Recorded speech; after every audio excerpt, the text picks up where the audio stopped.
শৈশব আর তো মনে হয় না এখনের ছেলেমেয়েরা দেখতে পাবে।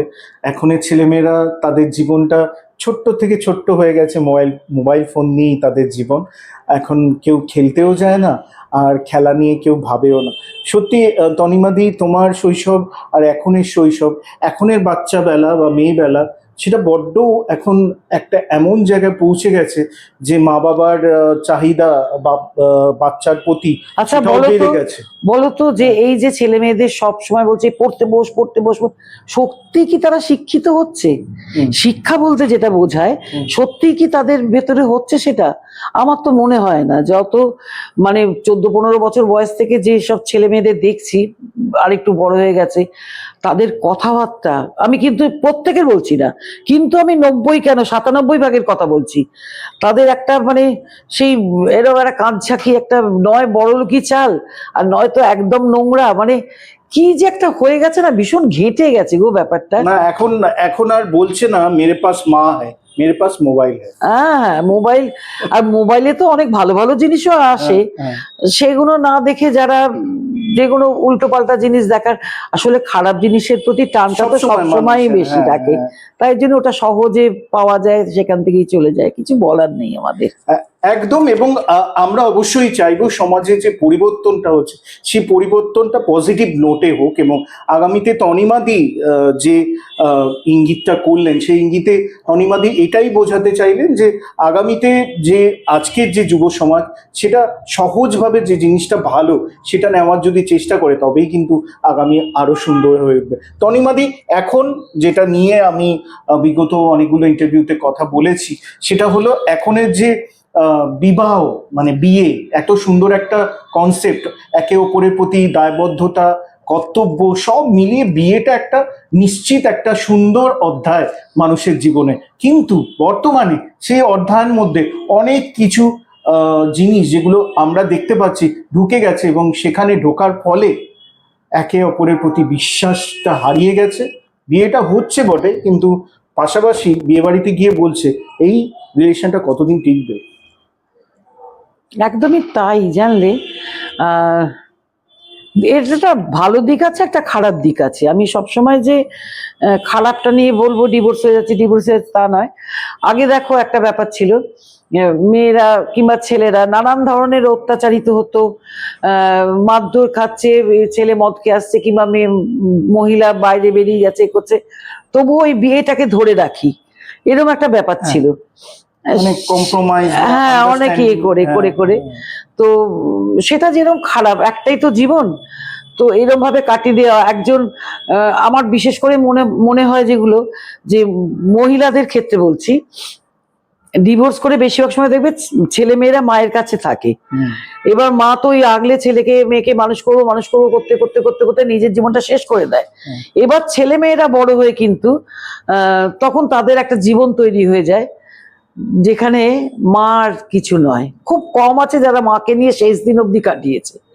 যে আমার হয়তো সবসময় পেরে ওঠে না, যে বিদেশ চলে গেছে কিংবা কাজে এমন ব্যস্ত, কিন্তু আমি এখানে থেকেও দেখেছি যে মা খুব অবহেলিত, কিংবা কোনো কোনো ক্ষেত্রে হয়তো বাবাও এই কাজটা করেছে, মায়ের মতো করে মানুষ করেছে করেছে, কিন্তু সেখানে বাবা অবহেলিত।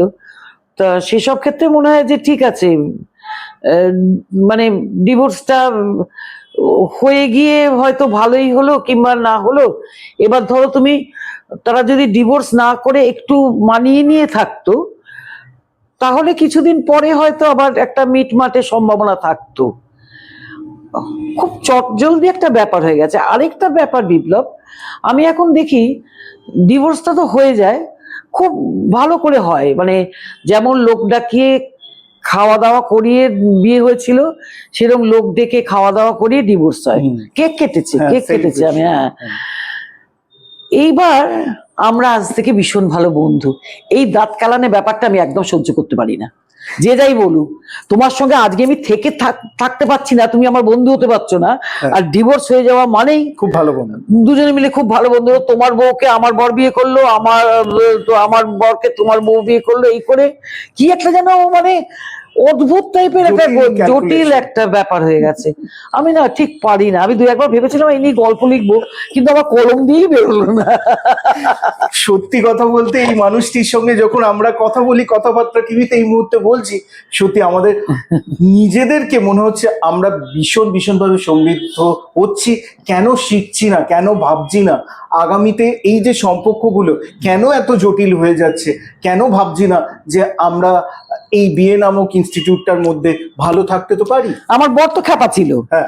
আমার বর খ্যাপা ছিল মানে ভীষণ ভালো, বাইরের লোকেদের কাছে ভীষণ ভালো সেনদা। হুম।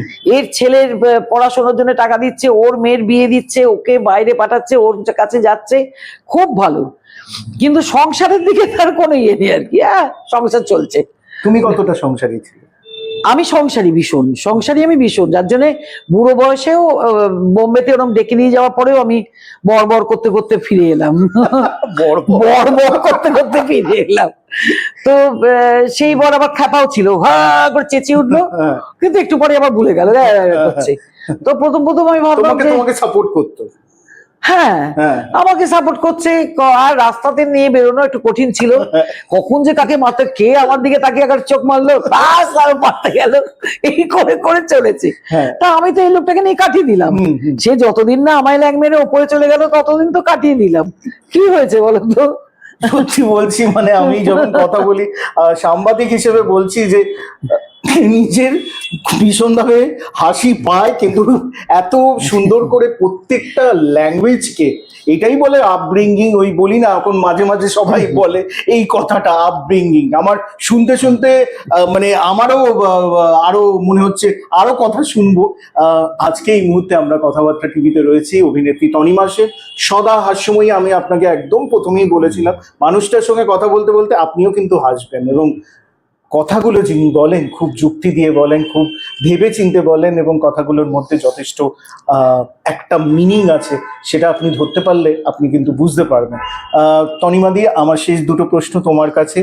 এত তো মানুষের কাছে তুমি পৌঁছো, এত মানুষ তোমাকে ভালোবাসে, তুমি তাদেরকে হাসাও, এই যে কমেডি চরিত্র, এটা সবসময় বলে এখন বাংলা সিনেমায় তো সেরকম কমেডিয়ান পাচ্ছি না, আমরা পাইও না।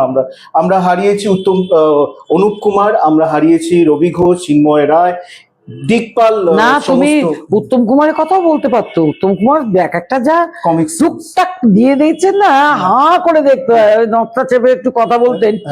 আমাকে সুপ্রিয়া দি বলেছে, কেন জানিস তো নাচ চেপে কথা বলতো, তোতলা ছিল। উত্তম কুমার নাকি একটু তোতলা ছিলেন, তাই জন্য ওইটা কথাটা প্র্যাকটিস করেছিলেন করে। আমরা ভাবি ওইটা একটা কায়দা, কিন্তু উনি তো কখন তত করে যাবে, তার জন্য ওটা প্র্যাকটিস করেছিলেন। এই যে প্র্যাকটিস করা, সৌমিত্রদা বলেছিলেন, সৌমিত্রদা 2 বার পরপর টাইফয়েড হয়ে যাওয়াতে হাঁটাটা একটু অন্যরকম হয়ে গেছিল। আচ্ছা। তা উনি দিনের পর দিন হেঁটে হেঁটে হেঁটে হেঁটে, ওই সৌমিত্রদা একটা এরম এরম টাইপের হাঁটা ছিল না, এইগুলো, এই যে নিজেকে এরকম ভাবে তৈরি করা, কত কষ্ট। একটা মানুষ তোতলা, সেই লোকটা নিজেকে চেপে দিয়ে সোজাভাবে কথা বলছে, একটা মানুষের হাঁটাটা পাল্টে গেছে, সেই মানুষটা হেঁটে হেঁটে। আমরা তো সেরকম করিই না, মানে চেষ্টাটা। হ্যাঁ, এই যে চেষ্টাটা একটা জায়গায় পৌঁছেছে, তাদের আবার লোকে সমালোচনা করে, কি করে করে আমি জানি না। তারা অনেক বড় বড় অভিনেতা অভিনেত্রী, যাই হোক। তা আমরা তো হা করে দেখি, টিভি চলতে চলতে হয়তো এমনি কাজ টাজ করছিলাম, কিছু এসে গেল, ওদের হা করে বসে বললাম। সে তখনকার জহর রাই বলো, আমাদের ভানু বন্দ্যোপাধ্যায়, তুলসী চক্র, মানে কারো কোনো চেহারা নিয়ে মাথা ব্যথা নেই, কারোর কোনো সৌন্দর্য নেই, এ নেই, কি সব দিচ্ছে তখন টুক টুক করে, যেন স্টেজে হয় কি একবার টুক করে দিয়ে ফেললে আর কিছু ফেরানো যায় না। তা ওনারা ওইটা করতেন, তারপর তো ডাবিং করতেন। আমি খালি এইগুলো সমস্ত ভাবি যে কি করে করতেন এরকম ভাবে। হ্যাঁ, ভানু বন্দ্যোপাধ্যায় মানে প্রত্যেকে। ভানু বন্দ্যোপাধ্যায় বাড়ির সঙ্গে আমার এখন একটু যোগাযোগ হয়েছে, গৌতম দা আর বাসবিদির সঙ্গে। তো আমি যেদিনকে গেছিলাম ওদের বাড়িতে, সেদিনকে না আমি হা করে তাকিয়ে তাকিয়ে দেখছিলাম। ওরা বললেন যে বাবার বাড়িটা ভেঙে করা হয়েছে নতুন করে। তো আমি বুঝতে পারছি ওখানে কোনো স্মৃতি নেই, কিন্তু ওই যে বড় ছবিটা চোখটার মুখে তাকিয়ে আছে।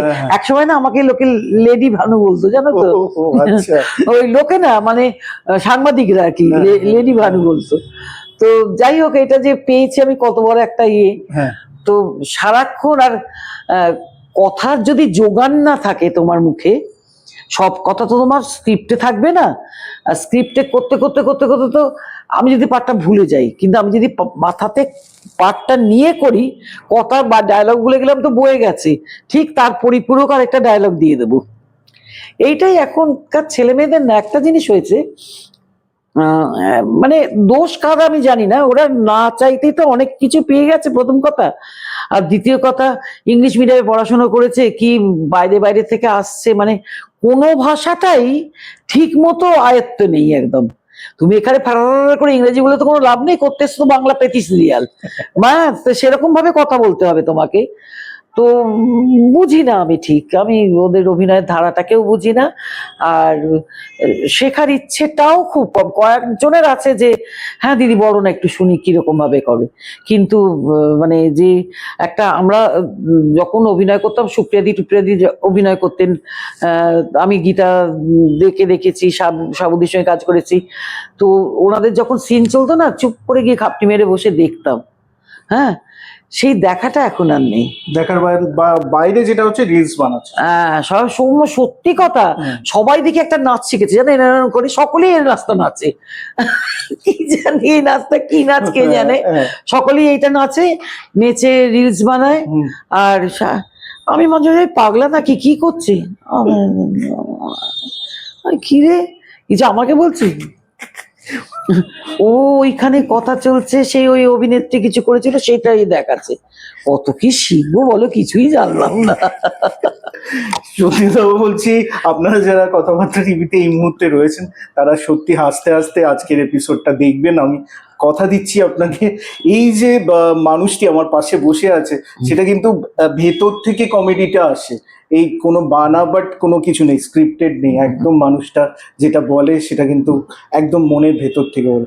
আমার শেষ প্রশ্ন তোমার কাছে যে তনিমাদি, এখনের জেনারেশন যারা তোমার সঙ্গে কাজ করছে, তুমি একটু আগে বললে ওই শ্রদ্ধা ব্যাপারটা তাদের মধ্যে দেওয়া ব্যাপারটা খুব রেয়ার কেসে কমে গেছে, তবুও আজকে জেনারেশন তোমার কাছে, তুমি তাদের জন্য কি ইতিবাচক মেসেজ দেবে? আমার সঙ্গে সকলের সম্পর্ক কিন্তু খুব ভালো। আমি যদি বলি যে ওরা খারাপ টারাপ, এটা আমি কখনো বলবো না, কারণ দেখো ওরা যেরকম পাচ্ছে সেরকম ভাবে নিজেদের তৈরি করছে, ওটা ওদের দোষ নয়। আমরা আমাদের বাড়ির ছেলে মেয়েকে আদর দিয়ে দিই, বাঁদর করে দিই, বলা হতো না, আমাকেই ছোটবেলায় বলতো ল্যাজ কাটা, তো সেই ল্যাজ কাটা কিন্তু আমি বাঁদরের ভালো জিনিসগুলো পেয়ে পেয়ে তৈরি করেছি নিজেকে। এরা অনেক সহজে পেয়ে যাচ্ছে তো। আর শ্রদ্ধা ভক্তি আমাদের করবে কি, নিজের বাড়িতে আগে বাবা মাদের তো শ্রদ্ধা ভক্তি করে আসতে হবে। সেখান থেকে যদি বাবা মারা নিজেদের শ্রদ্ধা ভক্তিটা কেড়ে না নিতে পারে, তাহলে আমরা কি বলবো? ধমক দিয়ে তো আর সবকিছু পাওয়া যায় না, ধমক দিয়ে সবটা পাওয়া যায় না। ভালো কাজ করছে করুক, আর একটু যদি ভাবে যে আমরা সব শিখে গেছি, এইটা নয় এটা ভুল, তাহলে আমার মনে হয় অনেক বেশি শিখতে পারবে। এইটা একটা ব্যাপার হয়ে গেছে। একদম যেতে যেতে সামনে বুক ফেয়ার চলে আসছে, বাঙালির সবচেয়ে বড় মনের কাছের বইমেলা, যেটা বাঙালি আজও কলেজ স্ট্রিট বইপাড়া থেকে বেরিয়ে যেখানে একটা বৃহত্তর মেলায় যায়, সেটা হচ্ছে বুক ফেয়ার। আর এই বুক ফেয়ারে তনিমাদির বই রিলিজ করছে, যেতে যেতে কথাবার্তা দর্শকদের কি বলবেন? একদমই তাই, যেতে যেতেই বলবো যে আমি ইচ্ছে করে হেমন্তদাকে নিয়ে এখন বেশি কথা বলবো না, বললাম না আর কি, না হলে হতো কি সবাই মিলে বলতো শুনে ফেলেছি তো আর কিনতে যাব না, ও কথা বললে হবে না, কিনতে হবে। আমি আমার যত কাছের লোক আছে যে আছে তাকে বলেছি পয়সা দিয়ে কিন্তু আমার বই কিনতে হবে। এত অসম্ভব, আমি কেউ কেউ ওখানে দাঁড়িয়ে, তারা লেখক লেখিকা আমাকে বই প্রেজেন্ট করছে, আমি একটা নিঃশ্বাস নিয়ে বললাম আমার বইটা কিন্তু কিনতে হবে। আমি ইয়ে পেয়েছি বই থেকে, কি বলে রয়্যালটি পেয়েছি, এটা ভাবা যায়? ইস, আমার এত কষ্ট হয়, আমার মা নেই বাবা নেই এখন কেউ নেই, যে আমি রয়্যালটি কত টাকা পেয়েছি না পেয়েছি বড় কথা না, কিন্তু রয়্যালটি পেয়েছি আমি লিখে। আর এই যে সুদীপ ভট্টাচার্য, এ আমাকে লেখিকা করেই ছাড়বে, এই আমাকে ছাড়বে না, আমি যা বুঝতে পেরেছি। এখন এই বইটা দিতে দিতেই বলছে লেখো লেখো, 3-4 জন পাবলিশার্স, আমি জানি না সুদীপই তাদের পাঠিয়ে দিয়েছে কিনা, তারা কিন্তু রেগুলার আমাকে বলছে এর পরের বছর কিন্তু আমাদের দিতে হবে। পরে আমার ভেতরটা কেউ একটা ব্যাপার এসে গেছে, আমার নিজেকে কি মনে হচ্ছে যে এবার একটু কি লিখে আবার কিছু করবো। সত্যি বলছি, আজকের ইন্টারভিউটা আমার কাছে ভীষণ প্রিয় মানুষ আমার তনিমা সেন, যাকে আমি ব্যক্তিগতভাবে বলছি কোনোদিন দেখিনি ভীষণভাবে রেগে গেছে, ভীষণ কাছের মানুষ এবং প্রাণের মানুষ। আজকে কথাবার্তা টিভিতে আমরা ছিলাম অভিনেত্রী তনিমা সেন, অবশ্য লেখিকা তনিমা সেন। আর এই নতুন পরিচয় গত বছর থেকে তকমা পেয়েছে তনিমাদি, এবং তনিমাদির রয়্যালটি পেয়েছে বইয়ের, সেইটা নিয়ে তনিমাদি ভীষণভাবে গর্বিত, আমরাও গর্বিত। এরকম পেতে থাকুক এবং আগামীতে বইগুলো কিন্তু বেরোতে থাকুক। এবং আমাদের কথাবার্তা টিভির তরফ থেকে তনিমাদির জন্য রইল অশেষ ভালোবাসা। এবং অবশ্যই আপনারা যারা কথাবার্তা টিভি এই মুহূর্তে দেখছেন, বইমেলায় যাবেন, তনিমাদির বইটি কিন্তু সংগ্রহ করবেন। ভালো থাকবেন, সুস্থ থাকবেন এবং সঙ্গে রাখবেন কথাবার্তা টিভি। নমস্কার।